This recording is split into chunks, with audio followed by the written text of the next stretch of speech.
बारामतीमध्ये उपमुख्यमंत्री सुनेत्रा पवार यांचा जनता दरबार सुरू आहे। मात्र याच दरम्यान माध्यम प्रतिनिधींना जनता दरबारामध्ये जाण्यापासून रोखलं गेलेलं आहे। जनता दरबाराचं छायाचित्रण सुद्धा काढण्यास मज्जाव केला गेल्याची माहिती आहे। सुनेत्रा पवारांच्या सूचनेनुसार माध्यम प्रतिनिधींना रोखलं गेलं। मात्र बारामतीच्या प्रसार माध्यमांच्या प्रतिनिधींनी या संदर्भात नाराजी सुद्धा व्यक्त केली आहे। दोन दृश्य आपण पाहतोय।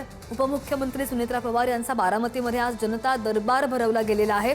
मात्र या जनता दरबारामध्ये माध्यम प्रतिनिधींना जाण्यापासून मज्जाव करण्यात आलेला आहे, जाण्यापासून रोखलं गेलेलं आहे आणि त्यासाठी माध्यम प्रतिनिधींनी नाराजी सुद्धा व्यक्त केलेली आहे।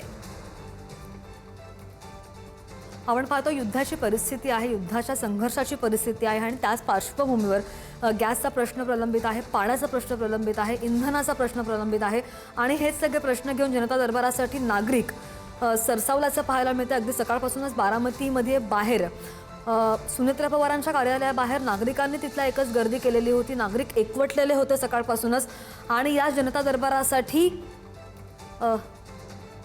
प्रसार माध्यमांना रोखलं गेल्याचं पाहायला मिळतं। मात्र याची कारणं अजूनही स्पष्ट नाही आहेत।